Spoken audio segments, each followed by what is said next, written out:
Hello student, আশা করছি তোমরা সকলেই অনেক ভালো আছো। আজকে আমরা আলোচনা করব অগ্নিবীর আর্মি 2025 সালের জন্য অত্যন্ত গুরুত্বপূর্ণ প্রশ্ন ও উত্তর। আজকে আমাদের প্রথম প্রশ্ন রয়েছে, কোন মৌলকে মৌলদের রাজা বলা হয়? এর সঠিক উত্তর হবে অপশন বি, কার্বন। তারপরে চলে যাব পরবর্তী নাম্বার কোশ্চেনে। পরবর্তী আমাদের দ্বিতীয় নাম্বার কোশ্চেন রয়েছে, নিচের কোনটি সংকর ধাতু? এখানে সংকর ধাতুর উদাহরণ হচ্ছে পিতল।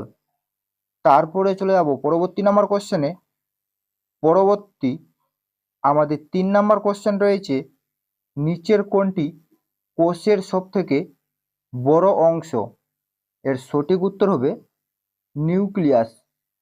এটা কিন্তু একটি অত্যন্ত ইম্পর্টেন্ট একটি কোশ্চেন রয়েছে, নিচের কোনটি কোষের সবথেকে বড় অংশ? তারপরে চলে যাব পরবর্তী নাম্বার কোশ্চেনে। পরবর্তী 4 নাম্বার কোশ্চেন রয়েছে, আগুন নেভানোর জন্য কোন গ্যাস ব্যবহার করা হয়?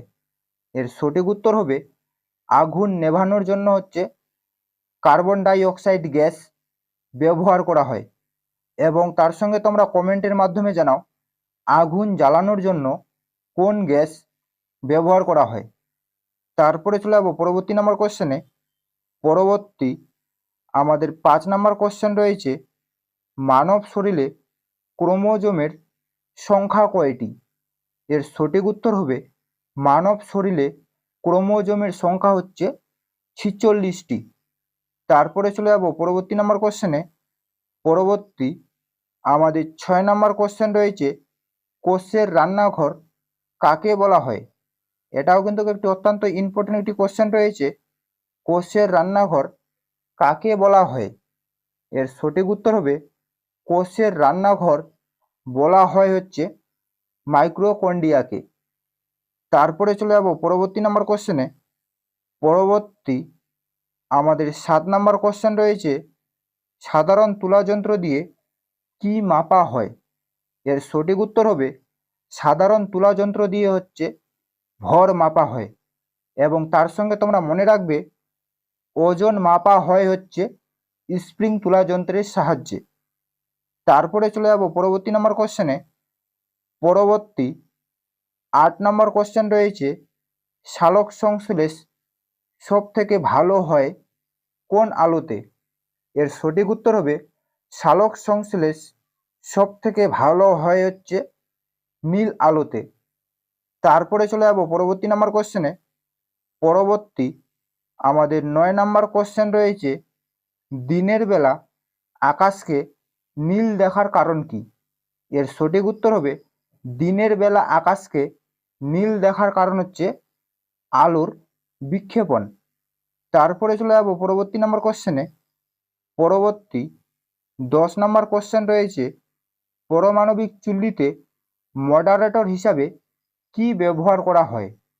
এর সঠিক উত্তর হবে অপশন ডি, ভারী জল। এটাও কিন্তু একটি অত্যন্ত ইম্পর্টেন্ট একটি কোশ্চেন রয়েছে, পারমাণবিক চুল্লিতে মডারেটর হিসাবে কি ব্যবহার করা হয়। তারপরে চলে যাব পরবর্তী নাম্বার কোশ্চেনে। পরবর্তী আমাদের 11 নম্বর কোশ্চেন রয়েছে, পাতার কোন কলায় সালোক সংশ্লেষ প্রক্রিয়াটি ঘটে? এর সঠিক উত্তর হবে পাতার হচ্ছে মেসোফিল কলায় হচ্ছে সালোক সংশ্লেষ প্রক্রিয়াটি ঘটে। তারপরে চলে যাব পরবর্তী নম্বর কোশ্চেনে। পরবর্তী 12 নম্বর কোশ্চেন রয়েছে, বায়ু কোন ধরনের পদার্থ? এর সঠিক উত্তর হবে বায়ু হচ্ছে মিশ্র পদার্থ। তারপরে চলে যাব পরবর্তী নম্বর কোশ্চেনে। পরবর্তী আমাদের 13 নম্বর কোশ্চেন রয়েছে, লাউড স্পিকারে কোন শক্তি কোন শক্তিতে রূপান্তরিত হয়? এর সঠিক উত্তর হবে লাউড স্পিকারে হচ্ছে তড়িৎ শক্তি শব্দ শক্তিতে রূপান্তরিত হয়। এটাও কিন্তু একটি অত্যন্ত ইম্পর্টেন্ট একটি কোশ্চেন রয়েছে, লাউড স্পিকারে কোন শক্তি কোন শক্তিতে রূপান্তরিত হয়। তারপরে চলে যাব পরবর্তী নম্বর কোশ্চেনে। পরবর্তী 14 নম্বর কোশ্চেন রয়েছে, নিচের কোনটি মাত্রাহীন রাশি? এর সঠিক উত্তর হবে এখানে মাত্রাহীন রাশি হচ্ছে অপশন ডি কোণ। তারপরে চলে যাবো পরবর্তী নাম্বার কোশ্চেনে। পরবর্তী আমাদের লাস্ট 15 নম্বর কোশ্চেন রয়েছে, রক্তের জলীয় অংশকে কি বলে? এর সঠিক উত্তর হবে রক্তের জলীয় অংশকে বলা হয় হচ্ছে রক্তরস। এই ছিল মূলত আজকের আপডেট। যদি তোমাদের ভিডিওটি ভালো লেগে থাকে তাহলে অবশ্যই লাইক, কমেন্ট এবং শেয়ার করে দিবেন।